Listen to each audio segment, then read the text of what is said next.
নমস্কার বন্ধুরা, BM horror স্টোরিতে আপনাদের সবাইকে স্বাগত।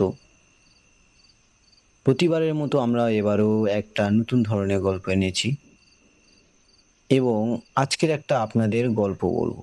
গল্পটা হলো মাধবনগর রেল স্টেশনের একটা ভৌতিক ঘটনা।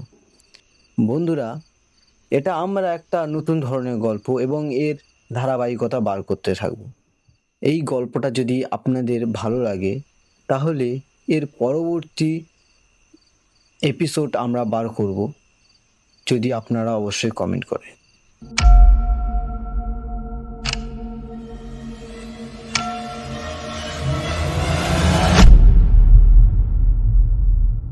আমি সূর্য। সেদিন রবিবার ছিল। চারিদিকে ঝিরঝির করে বৃষ্টি পড়ছিল। আকাশটা মেঘে ঢেকেছিল আর বাতাসে একটা স্যাঁতস্যাঁতে ঠান্ডা ভাব।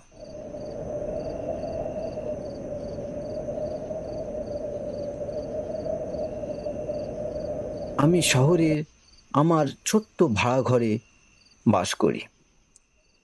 জানলার বাইরে তাকিয়ে বৃষ্টির ফোঁটা গুনছিলাম। মনে মনে ভাবছিলাম, এই বর্ষার দিনে যদি দু একজন বন্ধু থাকতো, একটু আড্ডা মারা যেত, তাহলে কত ভালো লাগতো। বিশেষ করে যদি রমেন আর সুখদেব থাকতো, তাহলে আজকের সন্ধ্যা জমেই উঠত। ঠিক তখনই দরজার কড়া নাড়ার শব্দ। আমি একটু অবাক হলাম। এত বৃষ্টির মধ্যে আবার কে এলো? দরজা খুলতে দেখি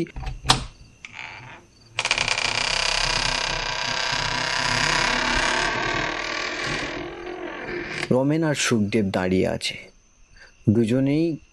দুজনের হাতে কাগজে মোড়া গরম গরম চপ। বৃষ্টিতে ভিজে দুজনেই চুল এলোমেলো। রমেন হেসে বলল, কিরে সূর্য, আমাদের দেখে এমন অবাক হয়ে যাচ্ছিস কেন? সুখদেব বলল, আরে ভিতরে ঢুকতে দে, তারপর কথা বলবো। চপ চপ ঠান্ডা হয়ে যাবে না হলে। আমি হেসে বললাম, আরে ঢুক ঢুক ঢুক, তোদের কোথায় ভাবছিলাম এতক্ষণ। ভিতরে ঢুকতে আমরা তিনজনের টেবিল ঘিরে বসলাম। চা বানালাম। সামনে গরম চপ মুড়ি, বাইরে বৃষ্টি পড়ছে, জানালা দিয়ে ঠান্ডা বাতাস ঢুকছে। কত সুন্দর মনোরম। আমি শহরে একাই থাকি, গ্রামের বাড়িতে মাঝে মাঝেই যাই। এখনো বিয়ে করিনি। বাড়িতে সবাই বিয়ের জন্য চাপ দিচ্ছে, কিন্তু আমার তেমন কোনো ইচ্ছা নেই। জীবনে অনেক কিছু দেখেছি, অনেক অদ্ভুত ঘটনা। আমরা চা খাচ্ছিলাম, হঠাৎ রমেন বলে উঠল, শোন সূর্য, শোন সূর্য, তোর জীবনে নাকি অনেক অদ্ভুত ঘটনা ঘটেছে, আজ একটা বল না। সুখদেবও হেসে বলল, হ্যাঁ রে, বল বল। হ্যাঁ রে, আজ বর্ষার রাত, একটু ভৌতিক গল্প হলে শুনতে ভালো লাগতো। আমি একটু চুপ করে রইলাম। তারপর ধীরে বললাম, হুম, অভিজ্ঞতা অভিজ্ঞতা তো অনেক আছে, তবে তোদের আজকে একটা সত্যি ঘটনা বলি।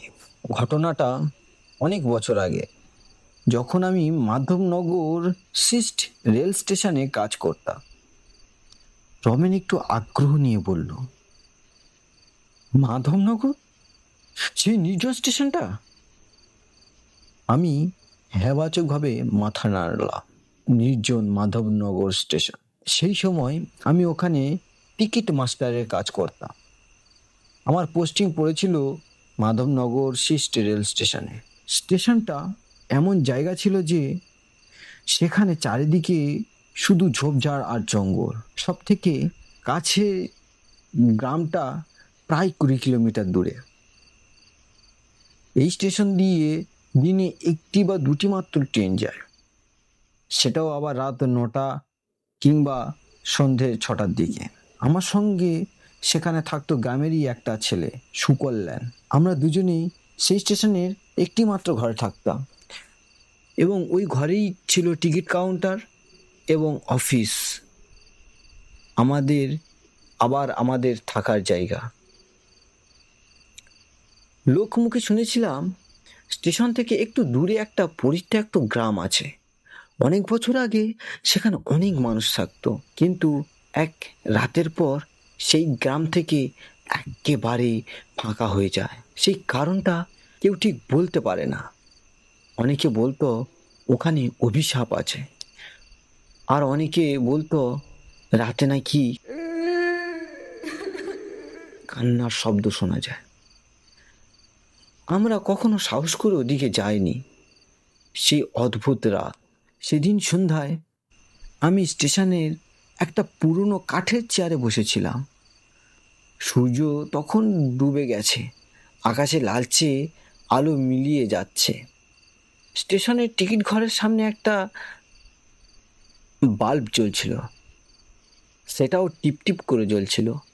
চারিদিকে এত নীরবতা ছিল যে মনে হচ্ছিল পুরো পৃথিবী যেন থেমে গিয়েছে। সুকল্যাণ ভিতরে রান্না করছিল। আমি অনেকক্ষণ বসেছিলাম। ঠিক তখনই ট্রেন আসার সময় হয়ে গেল। দূরে থেকে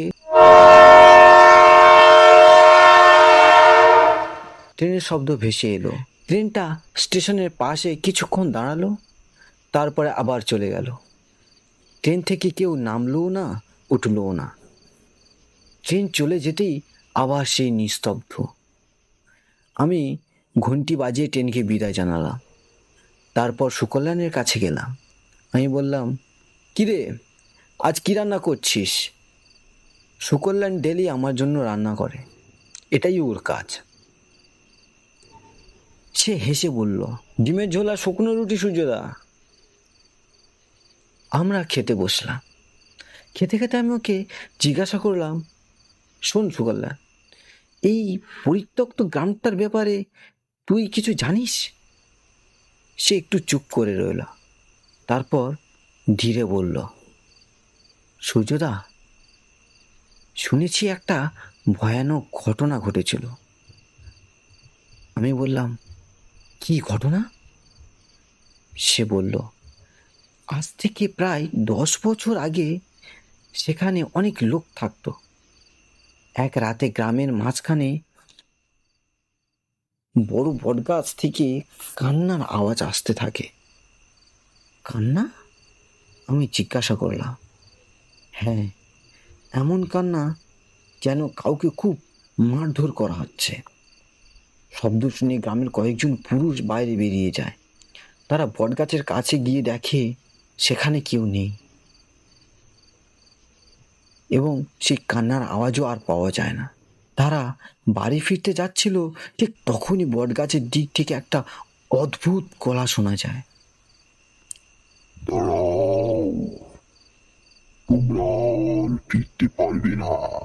আমি শুনে কেমন যেন গাটা শিউরে উঠছিল।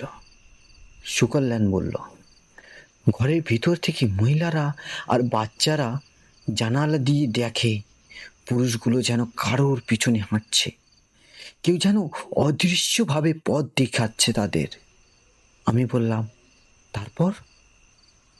সুকল্যাণ বলতে থাকলো, সবাইকে রেল স্টেশনের দিকে নিয়ে যাওয়া হয়।